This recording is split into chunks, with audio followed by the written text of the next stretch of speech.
오늘 우리가 본문을 통해서 은혜를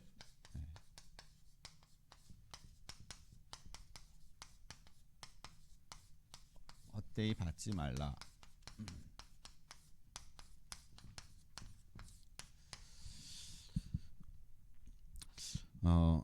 사람이 가장 절망적일 때, 아니 좀 낙심되고 좀 힘을 잃을 때가 언제냐 하면은요, 내가 의지하고 내가 믿었던 어떤 그 상대가 어느 날 갑자기 내 곁을 떠난 거예요. 거기에 대한 어떤 상실감, 이것이 어떻게 보면은 우리에게 가장 어떤 큰 그런 또 낙심이 되어지는 어떤 그런 부분이 되어집니다. 특히 한 나라의 어떤 지도자, 그래서 많은 국민들로부터, 많은 백성들로부터 존경을 받고 또 많은 어떤 그러한 힘이 되어졌던 어떤 그런 지도자들이 어느 날 갑자기 사망을 하고 우리 곁을 떠나는 그런 상황이 되면은 많은 백성들, 많은 또 나라의 국민들이 거기에 대해서 탄식하기도 하고 안타까워하기도 하고, 때로는 많은 어떤 그런 이 미래의 불확실성 때문에 때로는 좌절하고 하는 어떤 그런 상황들이 되어진다라는 것이죠. 우리는 이러한 어떤 상황들과 이런 것들을 만났을 때 저와 여러분은 어떠한 우리의 신앙과 어떠한 마음과 어떻게 우리가 그러한 일들과 그런 상황들을 우리가 돌파해 가야 되는 것이고, 어떻게 우리가 믿음을 우리가 서야 되는지에 대한 분명한 사실들을 오늘 말씀을 통해서 저와 여러분들이 그것이 붙잡아지고 깨달아지고 또 응답을 받는 어떤 그러한 시간이 되시기를 바라겠습니다. 그래서 우리가 먼저 한번 짚고 넘어가야 될 것은요, 그러니까 이사야서 6장 1절 말씀을 보게 되면은 뭐라고 말씀하시냐면요, 우시아가 죽던 해로 시작하고 있습니다. 그러니까 우시아는 어떤 사람이냐? 우시아는요, 솔로몬 이후에 유대를 아주 모든 면에서 정치, 경제, 종교, 외교 이런 부분에 있어서요 아주 막강하게 통치하고 다스리었던 어떤 그런 왕인 것입니다. 그리고 이스라엘을, 그러니까 유대를요 아주 부강하게 만들었던 왕이 바로 우시아 왕인 거예요. 그러니까 우시아 왕은 16살에 왕이 올라가지고 이 왕위를 52년간 유대를 통치를 합니다.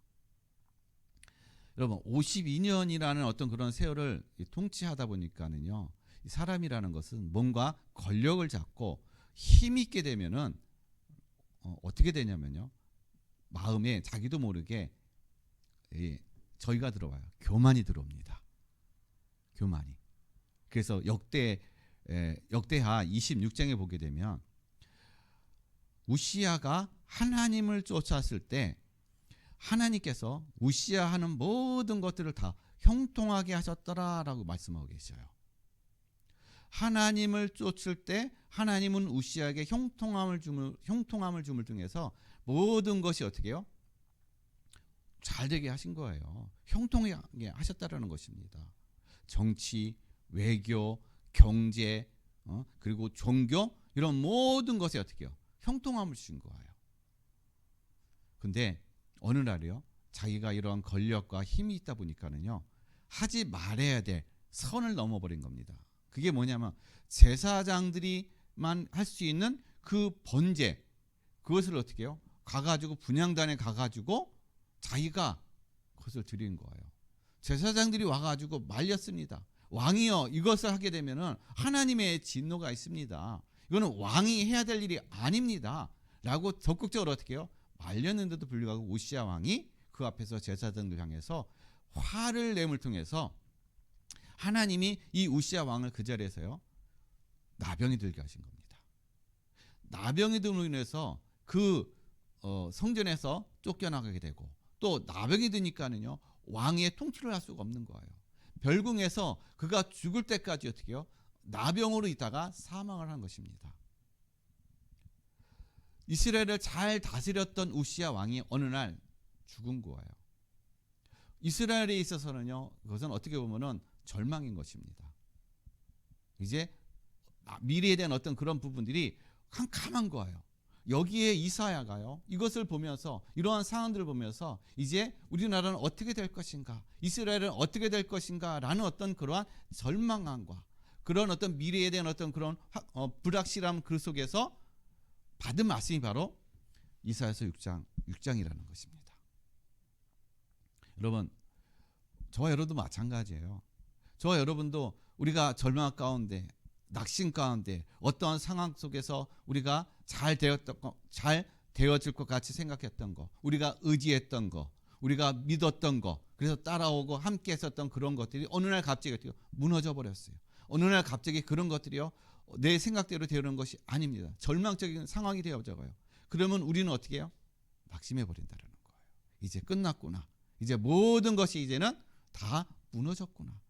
이제는 미래에 대한 어떤 그런 부분에 이제는 나는 아무런 소망이 없구나. 여기에 대한 어떤 그런 마음과 여기에 대한 생각이 너무 강하다는 것이죠. 그래서 우리는 스스로가 절망하고 스스로가 낙심하고 스스로가 우리는 모든 것을 어떻게 포기해버리는 그러한 상태가 되어진다라는 겁니다. 그러나 오늘 우리 하나님은 이사야를 통해서, 이사야 6장을 통해서 하나님은 이사야에게 뭘 보여주시냐? 하늘에 성전을 보여주신다라는 거예요. 하늘의 성전을 보여주시면서 거기에서 천사들이 하나님을 찬양하고, 그리고 하나님의 그 거룩한 옷자락이요, 그 성전에 가득 메운 것을 봅니다.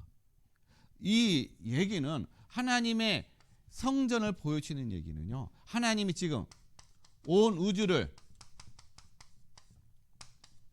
다스리고 계시다라는 거예요. 우리 눈에는 보이지 않지만 하나님이 그동안 어떻게 해요? 우리 이스라엘 백성들이 봤을 때 우시야 왕이 이스라엘을 다스리고 이스라엘을 이렇게 부강하게 만든 것처럼 생각했지만은 아니라는 것입니다. 하나님이 이스라엘을 어떻게 다스렸다라는 거예요. 하나님이 이스라엘에게 이런 축복을 주시고 하나님이 이스라엘에게 그 강건함을 주셨다라는 것입니다. 여러분, 우리에게도 마찬가지라는 거예요. 지금도 하나님은 어떻게 해요? 우주를 다스리고 계시고 이 시대를 다스리고 계시다라는 것입니다. 하나님은 지금도 어떻게 해요? 이 나라와 민족과 세계를 하나님 어떻게 해요? 통치하고 계시고 다스리고 계시고, 또한 때로는 심판도 하고 계시고, 또 하나님께서 이 모든 것을 어떻게 해요? 경영하고 계시다라는 것입니다. 우리가 이것을 아셔야 돼요. 이것을 우리가 어떻게 해요? 붙잡아야 되는 것입니다. 세상에 우리가 믿었던 것들이 무너졌다 할지라도, 그러나 하나님이 통치하고 계시고 하나님의 주권 속에 계시고 하나님의 인도하심 속에 있고 하나님은 모든 다스림 속에 있다는 사실 속에, 여러분 이것을 알고 깨달음을 통해서 절망이 아니라, 그래 하나님이 하시니까, 하나님이 인도하시니까, 하나님이 이끌어 가시니까는 절망할 것이 없고 그 안에 우리가 소망을 가지고 살아가야 된다는 것입니다. 여러분, 이러한 믿음과 이러한 눈과 이러한 어떤 우리의 신앙을 가지고 가는 저와 여러분의 그런 삶이 되시기를 바라겠습니다. 그래서 하나님이요, 이 이사야에게 옷자락을 보여주셔요. 옷자락을 보여주신다는 얘기는 하나님은 어떻게 해요? 지금도 온 우주를 통치하고 계시고 지구를 통치하고 계시고 이스라엘을 통치하고 다스리고 계시다는 사실인 겁니다. 그러면 우리에게는 어떻게 해요? 현실의 문제, 누구나 다 뭘 가지고 있어요? 현실의 문제를 가지고 있어요. 그리고 또 뭘 가지고 있느냐? 하나님에 대한 믿음인 거예요. 현실은 현실이고 하나님에 대한 믿음은 하나님에 대한 믿음이다. 이게 따로 놓는다는 것입니다. 현실은 진짜 문제 있잖아. 그 문제가 어떻게 해요? 문제에 대한 거, 그건 진짜 문제지. 여러분, 진짜 현실은 뭐냐? 하나님이 저와 여러분에게 진짜 현실이라는 거예요. 문제는 우리에게 오는 이런 여러 가지 환경과 여러 가지 문제와 여러 가지 우리에게 이것은 어떻게 해요? 진짜 현실이 아니라는 것입니다. 이거는 다 그림자라는 거예요. 진짜 우리에게 현실은 하나님만이 어떻게 해요? 진짜 현실이라는 거예요. 그래서 하나님이 모든 거, 하나님을 힘으로 살아가는 사람은 어떻게 해요? 이 현실의 이 모든 것들이 어떻게 해요? 이것을 능히 감당하고 견디고 하는 어떤 그런 삶이 되어진다라는 겁니다. 그래서 오늘 본문 말씀에서도 보게 되면 4절 말씀이 이렇게 얘기하고 있어요. 오직 모든 일에 하나님의 일꾼으로 자천하여 많이 견디는 것과 환난과 궁핍과 고난과.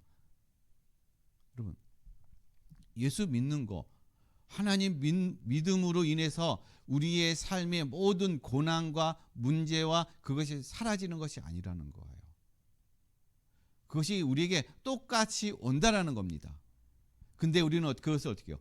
견딘다라는 거예요. 그것을 뛰어넘는 것이 아니라, 그것이 피해가는 것이 아니라 그것을 견딘다라는 것입니다. 견디는 게 신앙이라는 거예요. 그것을 견디는 이유가 뭡니까? 하나님이 현실이기 때문에. 그 환난과 고난과 그 궁핍과 이러한 것들이 어떻게 해요? 이것이 현실이 아니라 하나님이 현실이니까 어떻게 해요? 견딘다라는 거예요. 근데 문제가 현실이 되면요, 하나님이 안 보여요. 그리고 견디지 못하고 이기지 못하고 어떻게 해요? 거기에 눌려버린다라는 것입니다. 여러분, 하나님이 여러분의 현실이 되어지는 그러한 삶이 되시기를 바라겠습니다. 그 다음에 우리가 알아야 될 거, 하나님의 통치가 있다는 사실. 저와 여러분의 모든 삶은 하나님의 통치 속에 있다는 거예요. 그래서 세상과 교회와 말이 다르다는 거예요. 교회에서는 믿음 얘기합니다.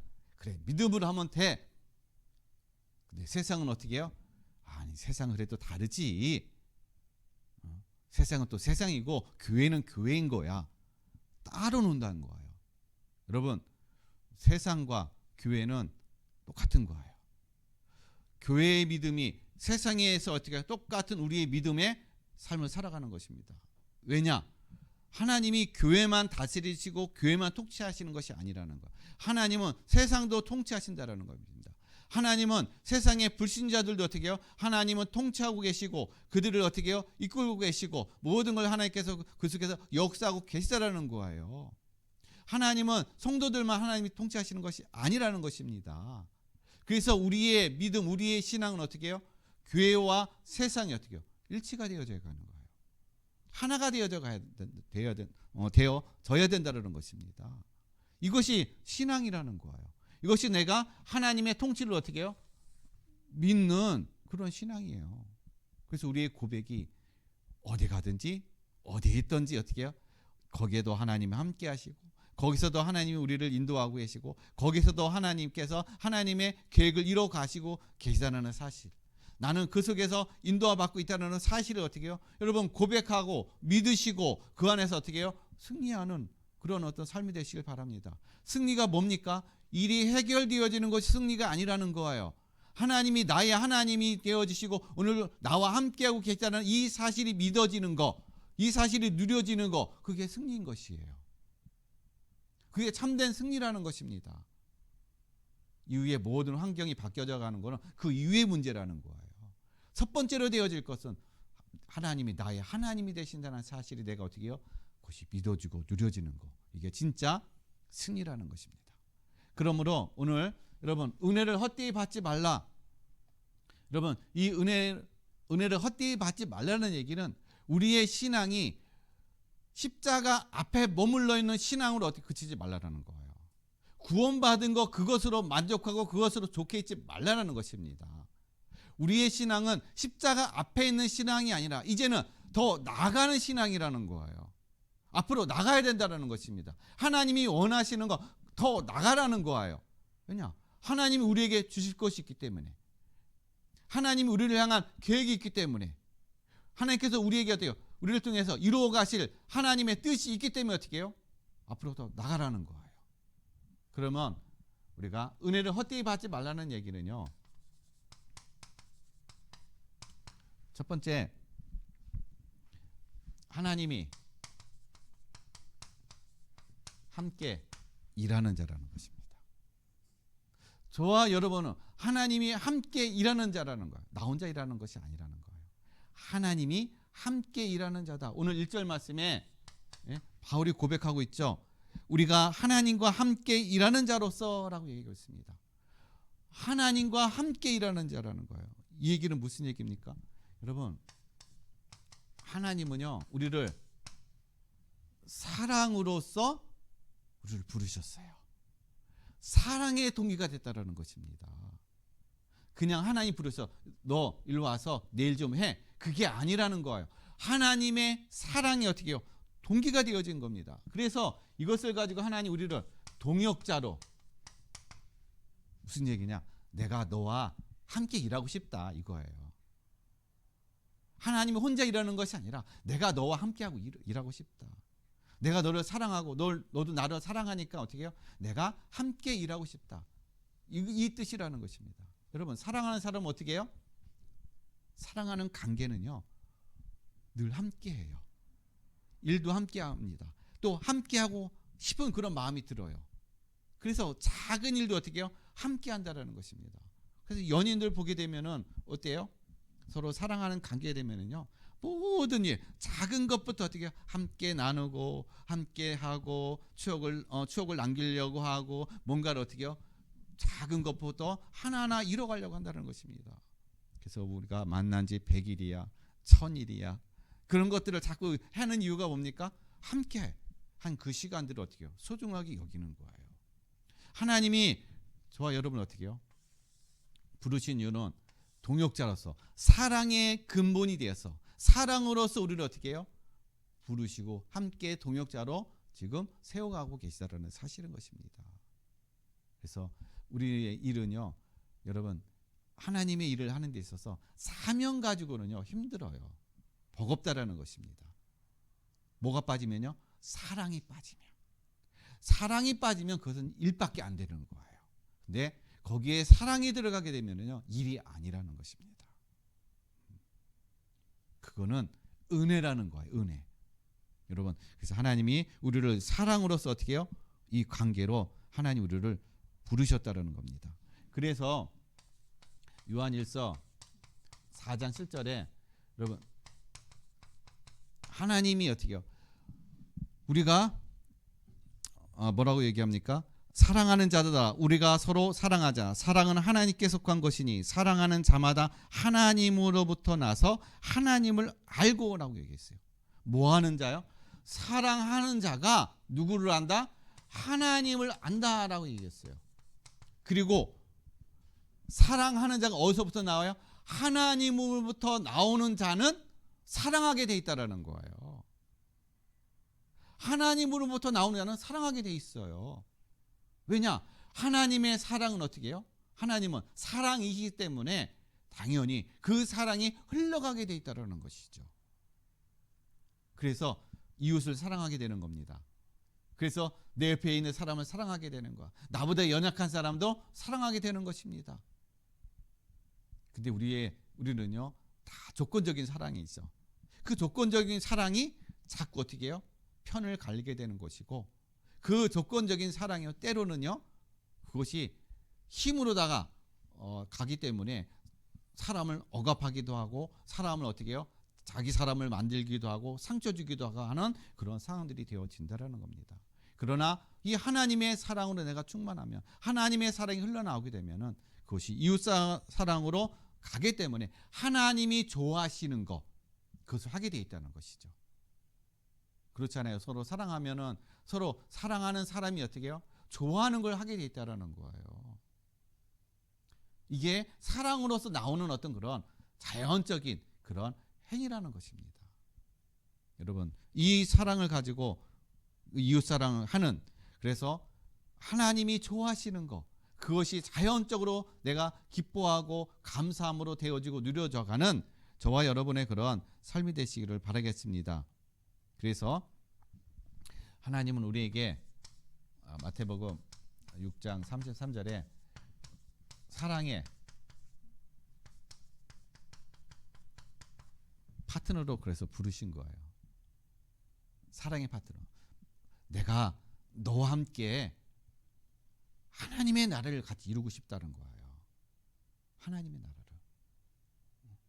하나님이 혼자 할 수 있는데 내가 너와 함께 하나님의 나라를 이루고 싶다라는 것입니다.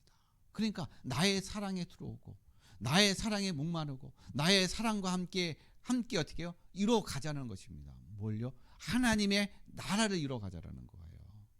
그래서 하나님은 어떻게 해요? 하나님의 함께 하시는 동역자로 하나님이 저와 여러분을 부르셨다라는 겁니다. 그래서 이 부르심에 우리가 함께하는 일의 어떤 그런 우리가 나타나는 삶의 그런 이 현상들은요 뭐냐면은 데살로니가전서 5장 16절에서 18절에 있는 것처럼 항상 어떻게 해요?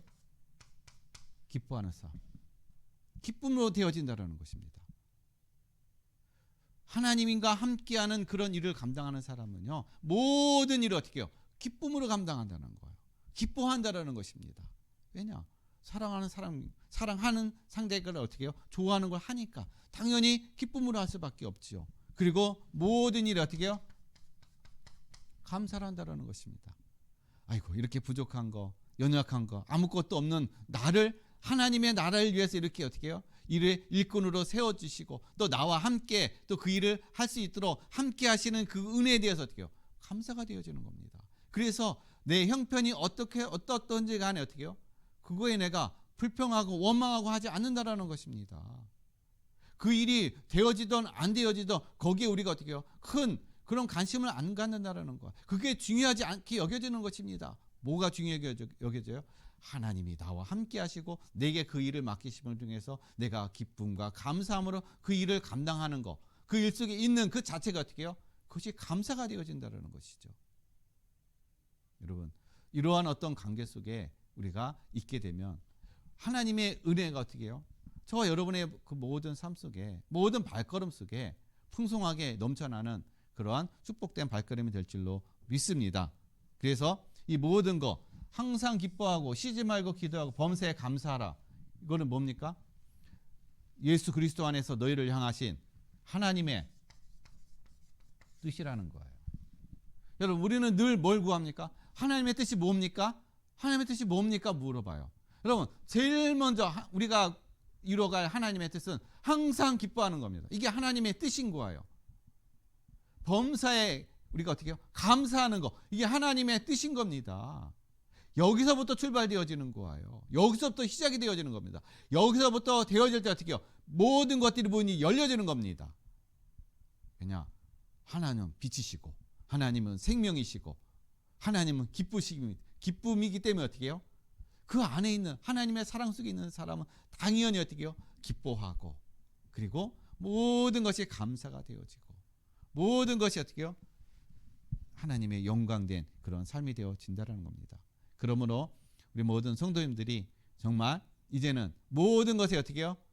기뻐하시길 바랍니다. 모든 것에 감사를 누리시길 바랍니다. 왜냐? 이것이 하나님이 저와 여러분을 향한 하나님의 뜻이라는 거예요. 여기서부터 여러분 모든 것이 출발하시길 바랍니다.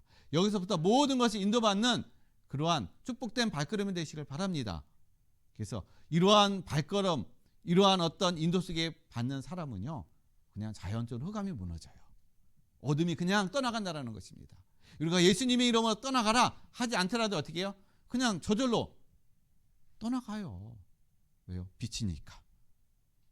어둠을 그냥 어떻게 해요? 어둠은 그냥 빛만 들어오면 떠나간다라는 거예요. 그걸 뭐 묻고 그냥 뭐 싸우고 할 필요가 없는 것입니다. 여러분 안에 이 빛이 있어요. 여러분 안에 이 생명이 있다라는 것입니다. 그래서 항상 어떻게 해요? 여러분 기뻐하고 감사가 넘치는 그런 축복된 삶이 되시길 바랍니다. 그래서 우리는 은혜를 어떻게 해요? 헛되이 받지 말라는 거예요. 그럼 왜 은혜를 헛되이 받지 말라고 그러느냐? 여러분 이사야서 49장 8절 말씀 보게 되면 오늘 본문 2절 말씀을 보게 되면요. 이렇게 하고 있어요. 이르시되 내가 은혜 베풀 때에 너에게 듣고 구원의 날에 너를 도왔다 하였었으니 보라 지금은 은혜 받을 만한 때요 보라 지금은 구원의 날이로다. 아멘. 사도 바울이요 이 말씀을 본문을요 어디서 인용했냐면 바로 이사야서 49장 8절 말씀을 인용한 거예요. 자, 이 말씀의 배경은 뭐냐면요. 하나님이 지금 이스라엘을 포로로 끌려갈 걸 얘기하고 계세요. 이스라엘이 이제 포로로 끌려가는데, 근데 하나님이 이스라엘에게 뭘 주시느냐? 내가 상속할 기업을 주시겠다라고 말씀하고 계십니다. 상속할 기업을 주시겠다. 아니 지금 포로로 끌려가면은 어떻게 될지 모르잖아요. 돌아올지 안 돌아올지도 모르고 거기 가서 죽을지 어떻게 될지 모르는데 모든 것을 잃어버렸는데 하나님이 대뜸 뭐라고 말씀하시냐? 내가 황무한 땅에서 내가 너에게 어떻게 해요? 그 모든 것을 어떻게 기업을 상속으로 너에게 주겠다라고 말씀하고 계셔요. 지금 포로로 있습니다. 이스라엘이요. 근데 하나님은 상속을 주시겠대요. 황무한 땅을. 그러면 뭐가 전제가 되어야 되느냐? 해방이 전제가 되어야 되는 거예요. 즉 구원이 어떻게 해요? 전제가 되어야 된다는 것입니다. 이 얘기는 하나님의 구원에 때가 있다라는 거예요. 하나님이 이스라엘 백성 어떻게 해요? 구원하겠다라는 것입니다.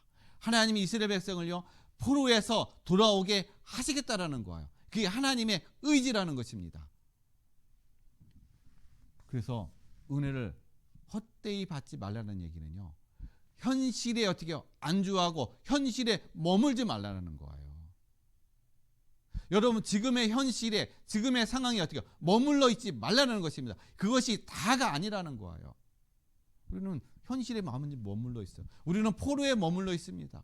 우리는 노예된 상태에서 머물러 있어요. 하나님 우리에게 뭘 주시고 원해요? 내가 너에게 모든 상속권을 모든 것을 기업을 내가 너에게 상속을 주겠다. 이 약속, 이 언약을 주신 거예요.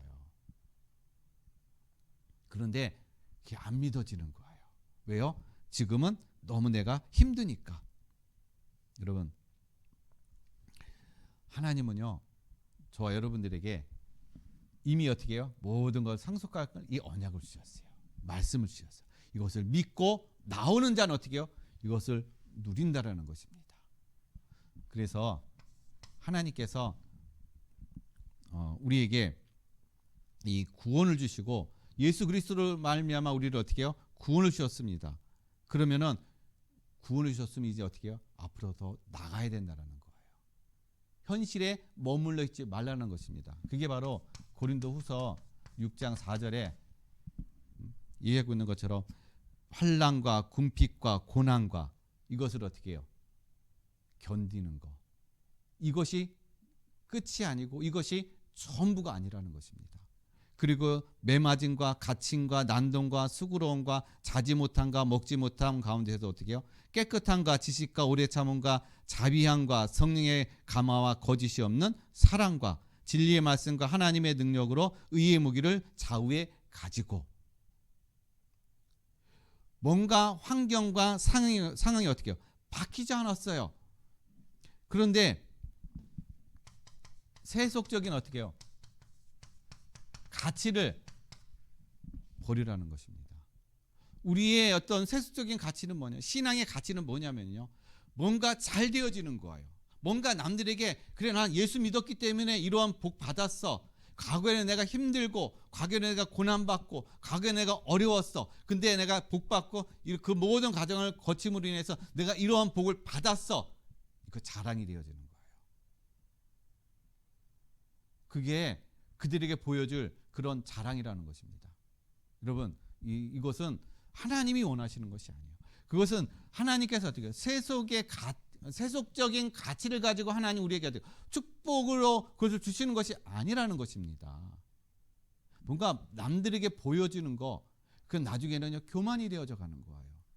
여러분 서론문에서 말씀드렸듯이 우시야 왕이 어떻게 해요? 권력을 잡고 많은 어떤 하나님의 은혜 가운데 많은 어떤 그런 부강한 나라로 세워져 갔습니다.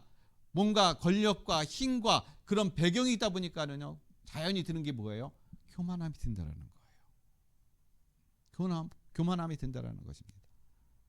사도 바울이 오늘 우리에게 말씀하시는 거, 내가 이러한 고난과 궁핍과 어려움과 정말 너희가 상상하지도 못할 어떤 그런 많은 어려움을 당했는데, 근데 하나님이 나에게 어떻게 해요? 이러한 모든 것을 어떻게 해요? 다 통과하고 견딜 수 있는 그런 힘을 주셨다, 이런 축복을 주셨다라고 말씀하는 게 아니라는 것입니다. 사도 바울이 얘기하는 것은요, 그것이 본질이 아니라는 거예요. 그런 환경들이 세속적인 가치, 그게 본질이 아니라는 것입니다. 뭐가 본질이냐? 하나님의 나라라는 거예요. 사도 바울이 있었던 것은요, 진짜 본질은 하나님의 나라가 있기 때문에 하나님의 나라를 위해서 그에게 오는 육신적인 이런 환경과 세속적인 그런 것들이요, 그게 전혀 문제가 되지 않았다는 거예요. 그거를 내가 축복으로 바뀌었느니, 이렇게 견디니까 하나님 나에게 이런 복을 주셨다, 복을 줬느니, 그걸 얘기하는 것이 아니라는 것입니다. 세상적인 그런 부와 그런 것들이 안 준다 할지라도 그 사도 바울은요, 늘 바라보고 했던 것이 그 마음에 하나님의 나라, 이거에 대한 가치와 이거에 대한 중심이 있었다라는 거예요. 그래서 현실의 어떤 상황과 문제에 전혀 그에게는 어떻게요? 문제가 되지 않았다라는 것이죠. 그래서 그럼 왜 사도 바울은 이런 얘기를 했을까요? 여러분, 고린도 교회 성도들이요, 사도 바울의 사도권을 인정하지 않은 거예요. 왜 그러냐? 아니, 왜 사도가 저렇게 하나님의 사도라고 하면서 왜 이렇게 저렇게 그냥 못난 사람처럼 늘 핍박받고 지질이 궁상 같고 먹지도 못하고 매 맞고 고난만 당하고 어려움만 당하고 하는 그런 삶이 되어지느냐? 라고 어떻게 해요? 사도의 권위를 인정하지 않는 겁니다. 그러니까 사도 바울이 그거에 대해서 어떻게 해요? 그게 중요한 것이 아니라, 그게 본질이 아니라는 거예요. 진짜는 우리 안에 하나님의 나라, 그것이 더 중요하다라고 어떻게 해요? 사도 바울이 그렇게 지금 얘기하는 것입니다. 그러므로 저와 여러분도 마찬가지로 어떻게 우리 안에 세속적인 가치를 가지고 신앙의 척도를 여러분 삼지 마시라는 것입니다. 그 안에 하나님의 나라를 위한 그러한 중심이 있느냐, 그 생각과 그 마음을 가지고 있느냐, 그게 더 중요하다라는 거예요. 그래서 우리의 신앙이요, 요한복음 1장 12절 말씀에 여러분, 십자가 앞에 머물러 있는 신앙을 어떻게 해요? 나오라는 거예요. 나 이제 구원받았으니까 됐다가 아니라는 거예요. 나 이제 구원받았으니까 이제 모든 걸 끝났다, 그게 아니라는 거예요. 십자가보다 더 나가서 어떻게 해요? 하나님께서 우리에게 주실 영광과 하나님께서 우리에게 주실 어떻게 해요? 상속의 어떻게 하면 큰 그 비밀이 있다라는 거예요. 하나님이 이것을 주시기 위해서 우리에게 뭘 주신 거야? 십자가를 주신 거라는 겁니다. 그래서 십자가를 통과하지 아니하면 하나님께서 저와 여러분에게 주실 이 영광과 우리가 누려야 될 그 하나님의 그 상속의 그것들을 어떻게 받지 못한다라는 거예요. 이것이 있기 때문에 오늘의 그 현실의 고난과 어려움과 고통과 그 핍박과 자지 못함과 그런 것들을 능히 견딜 수 있고, 능히 그것을 통과할 수 있고, 능히 그것을 어떻게 해요? 내가 감당할 수 있는 그 힘이 있다라는 것입니다. 근데 우리에게 이것이 없으면은 현실에 우리가 무너지는 것이죠. 이것이 있기 때문에 현실이 어떻게 해요? 능히 견딘다라는 거예요. 그래서 4절 말씀이 어떻게 해요? 견디라라고 얘기하고 있는 것입니다. 여러분, 견디는 것이 또한 신앙이라는 거예요. 견디는 것이 또한 어떻게 해요? 하나님의 은혜를 어떻게 해요? 헛되지 않게 하는 그러한 삶이라는 것입니다. 그래서 저와 여러분이 정말 하나님께서 현실을 보지 마시고 나중에 장차 우리가 누릴 그 영광과 그 하나님께서 우리에게 주실 그 상속의 그 받을 상속의 어떤 그런 축복들을 바라보면서 여러분 그 앞으로 나가시는 그런 신앙의 삶이 되시길 바랍니다. 그 다음에 세 번째, 하나님께서 왜 은혜를 어떻게 헛되이 받지 말라 했느냐? 우리를 새로운 피조물로 삼으셨기 때문에 그럴 거예요. 새로운 피조물이라는 것은요, 여러분 보이지 않는 것, 이걸 믿음으로 사는 삶을 얘기하는 것입니다. 그래서 히브리서 11장 3절 말씀에 믿음으로 모든 세계가 하나님의 말씀으로 지어진 줄 우리가 아나니 보이는 것은 나타난 것으로 말미암아 된 것이 아니니라. 하나님 우리를 새로운 피조물로 만드셨다는 얘기는 우리의 이제 인생의 가치, 우리가 이제 붙잡아야 될 것, 보이지 않는 세계, 그것을 믿음으로 취하고 믿음으로 붙잡고 믿음으로 나가는 삶을 얘기하는 것입니다. 이게 새로운 피조물로서의 삶을 살아가는 거예요. 왜냐? 우리가 영적으로 새롭게 어떻게 해요? 재창조되어 있기 때문에 그러는 것입니다. 또한 새로운 피조물은요, 하나님의 나라에 대한 열망을 가지고 살아가는 거예요.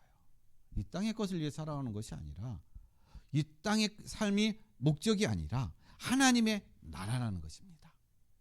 하나님의 나라에 대한 열망을 가지고 가는 거예요. 그래서 고린도후서 6장 9절에서 10절 말씀에 있는 것처럼 뭐라고 말씀하십니까? 무명한 자 같으나 유명한 자요, 죽은 자 같으나 보라 우리가 살아있고, 징계를 받는 자 같으나 죽임을 당하지 아니하고, 근심하는 자 같으나 항상 기뻐하고, 가난한 자 같으나 많은 사람을 부유하게 하고, 아무것도 없는 자 같으나 모든 것을 가진 자로다. 여러분, 겉으로 봤을 때는, 세상이 봤을 때는 아무것도 없어요. 그러나 모든 것을 가진 자래요. 누가요? 새로운 피조물로 우리를 새롭게 창조한 저와 여러분의 삶이 어떻게 해요? 우리 존재 자체가 모든 것을 가진 자라는 것입니다. 여러분, 이 사실을 알고 가치를 여러분 있는 그런 삶이 되시길 바랍니다. 그래서 창세기 12장 3절에 여러분, 우리는 소유가 신앙의 가치가 아니라는 거예요. 뭔가 내가 축복받은 거, 눈에 보이는 그것이 신앙의 가치가 아니라는 것입니다. 내가 가지고 있는 거, 받은 거, 그게 신앙의 가치가 아니라는 거예요. 진짜 신앙의 가치는 관계라는 것입니다. 관계. 하나님과 나와의 관계가 어떤 관계냐? 이 관계가 가장 중요해요. 이 관계가 최고라는 것입니다. 그래서 하나님은 아브라함을 부르셔서 내가 너를 어떻게 해요? 복이 되게 하겠다. 너가 복이다. 이렇게 말씀하신 거예요. 하나님이 저와 여러분을 부르셔서 내가 너를 복 주겠다. 누가 복을 주겠다는 거예요? 하나님이 복을 주시겠다는 것입니다. 그래서 하나님 자체가 어떻게 해요? 복이라는 거예요. 그래서 우리가 하나님과의 그 관계가 어떻게 해요? 건강하면 저와 여러분의 삶이 어떻게 해요? 건강하다는 거예요. 건강하게 나올 수밖에 없다는 것입니다. 그래서 이 건강한 관계는요, 결론을 말씀드리면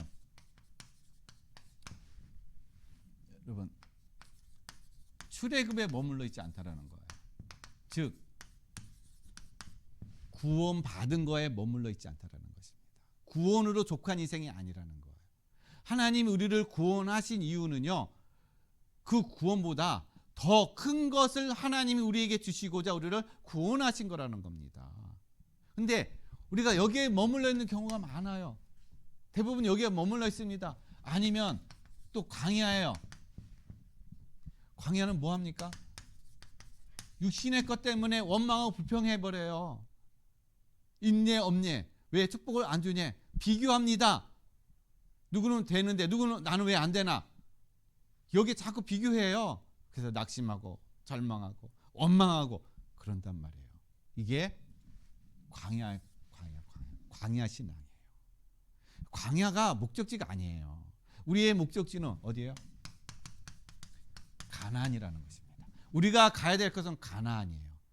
가나안을 가야 진짜 하나님의 것, 하나님 우리를 향한 계획, 하나님 우리를 향한 목적, 그 뜻, 그 축복, 그것이 어떻게 해요? 이 안에 다 있다라는 거예요. 그래서 가나안을 가기 위해서는 출애굽해야 되고 광야를 거쳐야 되고, 그래서 어떻게 해요? 그래야만이 가나안을 들어갈 수가 있는 것입니다. 그래서 그 과정 속에는 여러 가지 그래서 문제가 있는 거예요. 환경적인 문제, 관계적 문제, 여러 가지 어떤 문제, 위기, 그런 것들이 온다는 거 당연하다는 거예요. 근데 그것이 해결이, 그것이 목적이 아니라는 거예요. 그거는 그냥 우리가 거쳐가야 될 과정이라는 것입니다. 우리가 가야 될 것은 어디요? 가나안이라는 거예요.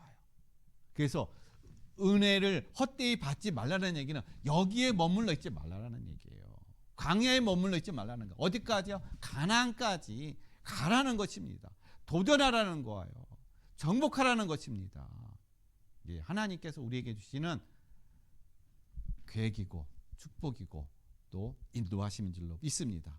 그래서 이번 한 주간도 여러분 구원의 자리에 광야의 길에 여러분 머물러 있지 마시고 하나님이 저와 여러분에게 주실 그 영원한 선성 가나안 그것을 바라보면서 그것을 위한 그러한 여정을 가시는 저와 여러분의 그러한 삶이 되시기를 예수 그리스도의 이름으로 간절히 축원드리겠습니다. 기도하겠습니다. 하나님 아버지 감사드립니다. 우리를 은혜를 헛되이 받지 말라는 이 말씀 오늘도 하나님이 우리와 함께하고 계시고 하나님께서 또 우리를 새로운 피조물로 하나님 우리를 새롭게 하심으로 인해서 이제 하나님 가나안을 향해서 날마다 도전하고 정복해 나가는 그러한 응답과 축복을 누리게 하여 주시옵소서. 세속적인 것에 세상적인 것에 우리의 마음과 우리의 시간과 우리의 삶이 빼앗기지 않게 해주시고 오직 천성을 향해서 날마다 다름질하는 날마다 하나님 우리가 인도받는 삶이 되게 하여 주옵소서. 감사함을 드리며 거룩하신 예수 그리스도 이름으로 기도드렸습니다. 아멘.